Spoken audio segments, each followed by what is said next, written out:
पिशाचिनी का प्यार। मनोज और प्रेरणा की शादी को अभी 1 साल ही हुआ था।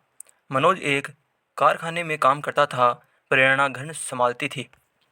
एक दिन मनोज शाम को घर आया तो प्रेरणा ने कहा, सुनो जी, आज घर का सामान लेने जाना है। यह सुनकर मनोज बोला, ठीक है, तुम चाय बना लो, पीकर चलते हैं। प्रेरणा चाय बना कर लाई। दोनों चाय पीकर सामान लेने निकल पड़े। अंधेरा हो गया था। मनोज प्रेरणा को साइकिल पर बैठाकर बाजार में पहुंच जाता है। सारा सामान खरीद कर दोनों वापस चल देते हैं। अभी कुछ ही दूर गए थे कि साइकिल का टायर पंचर हो जाता है। दोनों साइकिल से उतरकर पैदल चलने लगते हैं। सर्दी का समय था। रात को पूरा रास्ता सुनसान पड़ा था। प्रेरणा ने कहा, मनोज, मुझे डर लग रहा है। यहाँ कोई भी नहीं है और हमारी साइकिल भी पंचर हो गई है। प्रेरणा की बात सुनकर मनोज हंसने लगा। अरे तो क्या हुआ, तुम तो बेकार में ही डर रही हो। मैं हूँ तुम्हारे साथ, डरो मत। आगे एक पंचर बनाने वाले की दुकान है। आगे वहाँ पंचर लगवा कर जल्दी घर पहुँच जाएंगे। दोनों तेज तेज कदमों से आगे बढ़ रहे थे।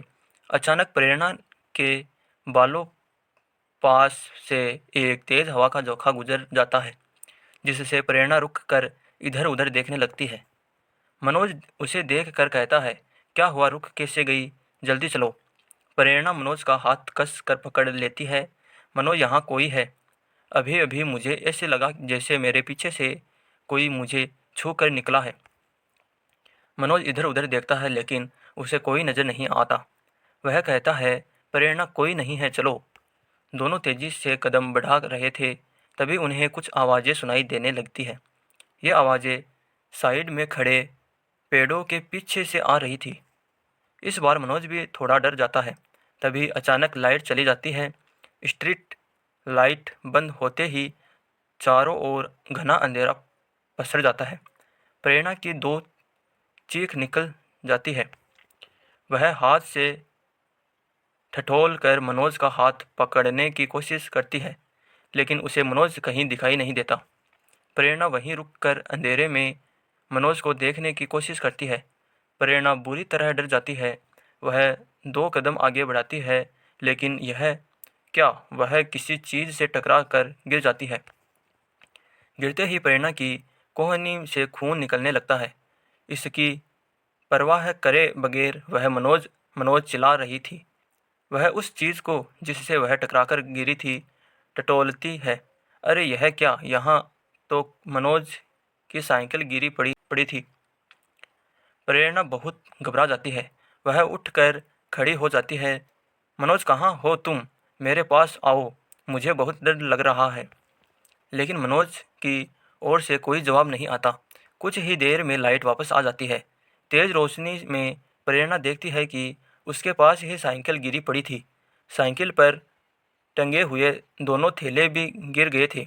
कुछ सामान इधर उधर बिखर गया था। मनोज का कहीं अता पता नहीं था। प्रेरणा मनोज को पुकारती हुई चारों ओर बेतहाशा भाग रही थी। मनोज, मनोज, कहाँ हो तुम, मुझे बहुत डर लग रहा है। लेकिन सब बेकार। वह सड़क के किनारे बैठ कर रोने लगी। वह नीचे सिर झुकाए बैठी थी। तभी किसी ने उसके कंधे पर हाथ रखा। प्रेरणा ने पलट कर देखा। उसके बराबर में मनोज खड़ा था। मनोज, तुम कहाँ चले गए थे? मैं कब से तुम्हें पुकार रही हूँ। जानते हो मैं कितना परेशान हो गई थी। प्रेरणा खड़ी हुई और मनोज से लिपट गई, लेकिन मनोज ने कोई जवाब नहीं दिया। उसने प्रेरणा को अपने से अलग किया और बोला, चलो घर चलते हैं। मनोज ने साइकिल को सीधा किया, उस पर बचे हुए सामान का थैला टाँका और घर की ओर चल दिया। प्रेरणा को उसका व्यवहार कुछ बदला हुआ नजर आ रहा था। प्रेरणा उसके पीछे पीछे चल रही थी। प्रेरणा के मन में कई सवाल उमड़ रहे थे। मनोज कहाँ गया था? वह इतने गुस्से में क्यों है? उसने मुझसे अच्छे से बात भी नहीं की और अब वह किसी बात का जवाब भी नहीं दे रहा है। रास्ते में प्रेरणा ने कई बार मनोज से सवाल किए, लेकिन मनोज चुपचाप सिर झुकाए चल रहा था, जैसे उसे प्रेरणा से कोई मतलब नहीं था। मनोज के इस व्यवहार से प्रेरणा बहुत परेशान हो गई थी। घर पहुंचकर प्रेरणा किचन में खाना बनाने चली गई। मनोज अपने कमरे में जाकर सो गया। प्रेरणा उसके लिए खाना बनाकर लाई, लेकिन उसने दरवाज़ा नहीं खोला। काफ़ी आवाज़ देने पर भी जब वह नहीं जगा तो प्रेरणा बाहर ही एक चादर बिछाकर सो गई। सुबह प्रेरणा ने मनोज से बात करने की कोशिश की तो वह गुस्से में बोला, मैं तुझसे नफरत करता हूँ, दूर रह मुझसे। मनोज की आंखें लाल अंगारे की तरह दहक रही थी। प्रेरणा बहुत डर गई। उसने कुछ नहीं कहा। मनोज अपने काम पर चला गया। धीरे धीरे मनोज का व्यवहार बदलता जा रहा था। वह घर आता, खाना खाकर चुपचाप कमरा बंद करके सो जाता। एक दिन प्रेरणा ने कमरे में बने छोटे से रोशनदान से अंदर देखा तो मनोज दीवार की ओर मुँह करके खड़ा किसी से बात कर रहा था और हंस रहा था। प्रेरणा को कुछ समझ नहीं आया तो वह जोर जोर से दरवाज़ा पीटने लगी। काफ़ी देर बाद मनोज ने दरवाज़ा खोला और गुस्से में बोला, क्या है, सो जा जाकर। प्रेरणा को भी गुस्सा आ गया। तुम किससे हंस हंस कर बातें कर रहे थे? तभी मनोज की आंखें लाल हो गई। वह गुस्से में बोला, लेकिन उसकी आवाज़ में एक लड़की की आवाज़ शामिल थी। यह मुझसे बात कर रहा था, क्या करेगी? अब ये तेरा नहीं है, इसे मैंने अपने वश में कर लिया है। अपनी जान बचाना चाहती है तो भूल जा इसे और कहीं और चली जा। यह कहकर मनोज अंदर चला गया और जोर से दरवाज़ा बंद कर लिया। प्रेरणा बहुत डर गई। हे भगवान, इस पर तो किसी प्रेत का साया है। प्रेरणा पूरी रात रोती रही। सुबह मनोज प्रेरणा से बात किए बगैर काम पर चला गया। कुछ ही देर में दरवाजे पर दस्तक हुई। प्रेरणा ने दरवाज़ा खोला तो सामने मनोज का दोस्त पवन खड़ा था। भाभी जी, मनोज है क्या? वह कई दिन से काम पर नहीं आया। मालिक ने मुझे पता करने भेजा है। अगर कल तक वो काम पर नहीं आया तो उसे नौकरी से निकाल देंगे। प्रेरणा को गहरा धक्का लगा। उसने कहा, भैया वो कहीं गए हुए हैं। मैं शाम को उनसे बात करूंगी। कल उन्हें काम पर ज़रूर भेज दूंगी। पवन के जाने के बाद प्रेरणा घर से निकली। वह एक तांत्रिक को जानती थी। वह उसके पास पहुंच गई। उसने तांत्रिक को सारी बात बताई। तांत्रिक बोला, बेटी उसे किसी तरह मेरे पास ला। वैसे तो यह काम मुश्किल है, लेकिन फिर भी तू कोशिश कर। अगर वह न आया तो उसका कोई कपड़ा ले आना। मैं उससे ही उस प्रेतात्मा को बुलाऊंगा। शाम को प्रेरणा ने मनोज के आते ही उसे रोका और बात करने बैठ गई। मनोज, मुझे मालूम है तुम मुझसे नफरत करते हो, लेकिन तुम काम पर भी नहीं जा रहे हो। अगर तुम कल तक काम पर नहीं गए तो तुम्हारी नौकरी चली जाएगी। मनोज गुस्से में बोला, मैं वो 2 टके की नौकरी नहीं करूँगा। वैसे भी मैं अब कोई काम नहीं करूँगा। प्रेरणा ने प्यार से मनोज को कहा, अच्छा मत करना, बस मेरी एक बात मान लो। कल मेरे साथ चलना, मैं तुम्हें किसी से मिलवाना चाहती हूँ। मनोज ने कहा, मैं तेरे साथ कहीं नहीं जाने वाला। तेरा मेरा रास्ता अलग अलग है। यह कहकर वह अपने कमरे में चला गया और दरवाज़ा बंद करके बैठ गया। अगले दिन प्रेरणा मनोज की कमीज लेकर तांत्रिक के पास गई। तांत्रिक ने तंत्र मंत्र करना शुरू किया। कुछ ही देर में मनोज वहाँ गुस्से में आया और लड़की की आवाज़ में बोला, तूने मुझे यहाँ बुलाया है। तू और इस तांत्रिक दोनों को मैं मार दूंगी। यह देखकर प्रेरणा रोने लगी। उसे बहुत डर लग रहा था। तांत्रिक ने कुछ और मंत्र पढ़कर एक बोतल से पानी लेकर मनोज पर फेंका। पानी पड़ते ही मनोज अपनी आवाज़ में चिल्लाने लगा, प्रेरणा, मैं मर जाऊंगा, मुझे बचा लो, यह तांत्रिक मुझे मार देगा। प्रेरणा बोली, बाबा इन्हें छोड़ दो, इन्हें बहुत तकलीफ हो रही है। तांत्रिक ने हंसते हुए कहा, चिंता मत कर, ये सब उसकी चाल है। चुपचाप बैठ, देख मैं क्या करता हूँ। तांत्रिक आंख बंद करके मंत्र पढ़ता और फिर पानी मनोज पर फेंक देता। कुछ देर में मनोज लड़की आवाज़ में बोला, ठीक है, अभी तो मैं जा रही हूँ, लेकिन मैं इसे छोड़ूंगी नहीं।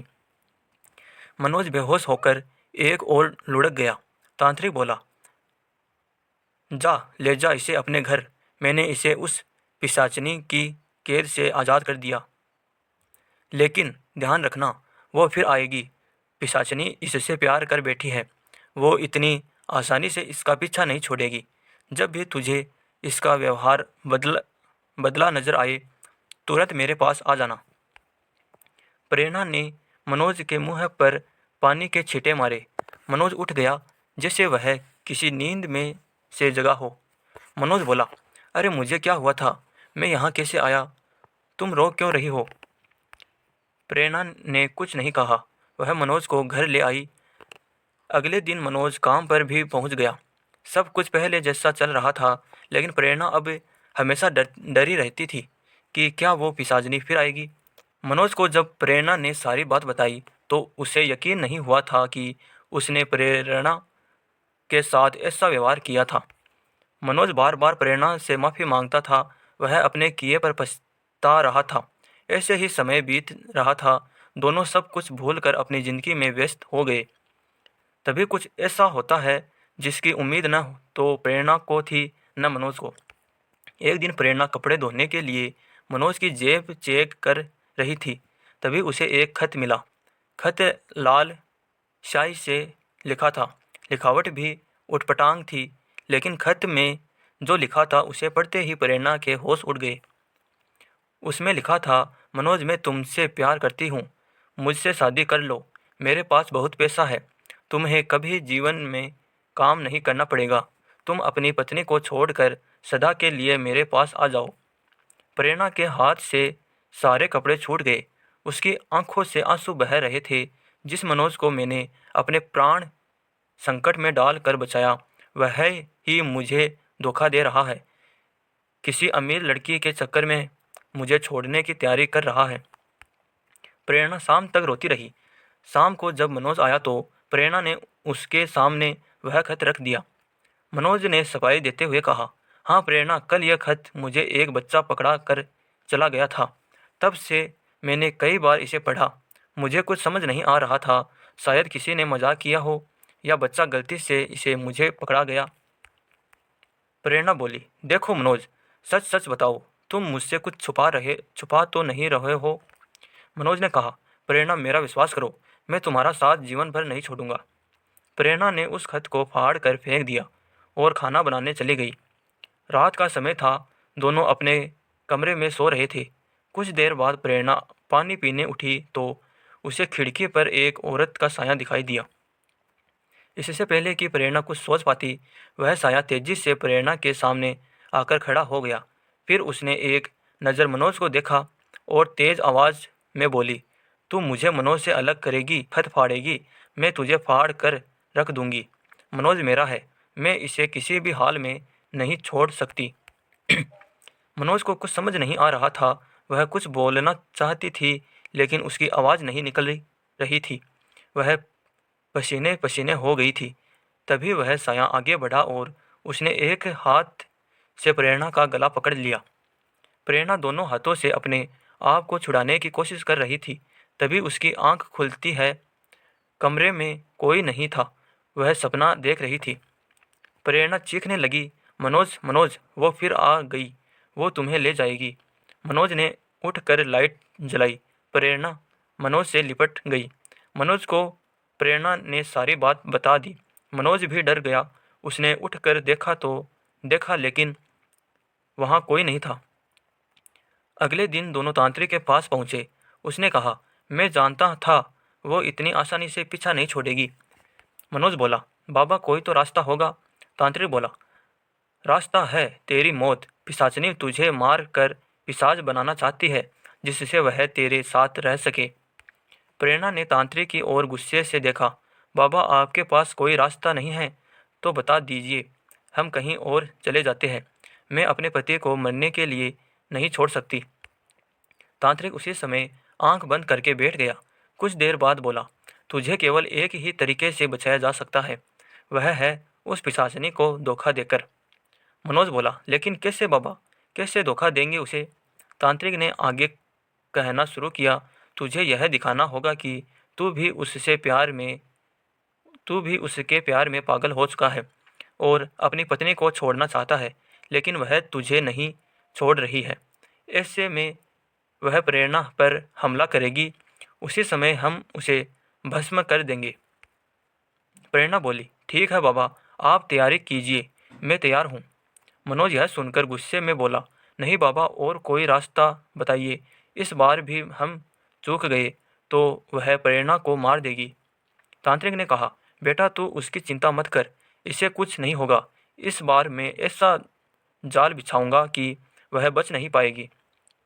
जैसा तांत्रिक ने बताया था मनोज ने वैसा ही किया। वह उसी सुनसान सड़क पर पहुंचकर पिशाचिनी को बुलाने लगा। मनोज बुरी तरह रो रो कर उसे बुला रहा था। कहाँ हो तुम? मैं तुमसे प्यार करने लगा हूँ। मुझे पता है तुम भी मुझसे प्यार करती हो। मेरे पास आओ। कुछ ही देर में तेज हवा चलने लगी और मनोज को एहसास हुआ कि उसके पीछे कोई खड़ा है। पीछे एक काफ़ी खूबसूरत लड़की खड़ी थी। वह बोली, तुम मुझसे प्यार करते हो? यह सुनकर बहुत खुशी हुई। चलो हम एक नई दुनिया बसाएंगे। मनोज बहुत डर गया था, लेकिन वह इतनी सुंदर थी कि एक बार मनोज भूल गया कि यह इंसान नहीं है। वह बोला, मेरी पत्नी मेरा पीछा नहीं छोड़ेगी। वह बोली, तुम उसकी चिंता मत करो, मैं उसे मार दूंगी।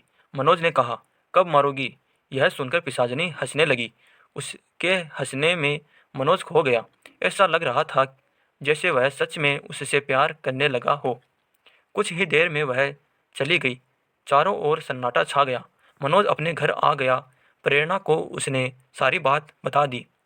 मनोज एक सुंदर लड़की से बात करके आया था। उसकी हंसी उसके दिलो दिमाग पर छा चुकी थी। मनोज जब सोने के लिए लेटा तो उसे नींद नहीं आ रही थी। रह रह कर उसका ख्याल उसे परेशान कर रहा था। अगले दिन जब मनोज का काम पर चला गया, प्रेरणा तांत्रिक के पास गई। तांत्रिक ने कहा, तेरा पति खुद उसके प्यार में पड़ गया। अब मैं क्या कर सकता हूँ? वह उसके वश में हो गया है। तांत्रिक ने मंत्र सिद्ध करके एक माला प्रेरणा को दी और कहा, बेटी इसमें मेरी शक्तियाँ छुपी हुई है, बस इसे कभी अपने से अलग मत करना। जब भी पिशाचिनी तुझ पर वार करेगी खुद भस्म हो जाएगी। प्रेरणा ने घर आकर मनोज को सारी बात बताई, लेकिन मनोज ने इसे एकदम झुठला दिया। 2 दिन बाद वही हुआ जिसका डर था। प्रेरणा घर में अकेली थी। एक सुंदर सी लड़की उसके पास आई और मनोज को छोड़ने को कहने लगी। प्रेरणा समझ चुकी थी कि यह वही पिशाचिनी है। पिशाचिनी ने प्रेरणा पर वार करने के लिए जैसे ही हाथ उठाया, मनोज पीछे से आया और उसने इशारे से पिशाचिनी को मना कर दिया। फिर मनोज ने प्रेरणा की पीठ में चाकू से कई वार कर दिए। प्रेरणा घायल होकर वहीं गिर पड़ी। उसने देखा मनोज और पिशाचिनी दोनों ठहाका मार कर हंस रहे थे। तो दोस्तों आपको कहानी कैसी लगी हमें कमेंट कर जरूर बताइए। उम्मीद है कि आपको कहानी अच्छी लगी होगी, तो प्लीज़ वीडियो को लाइक कीजिए और चैनल को सब्सक्राइब कीजिए। धन्यवाद।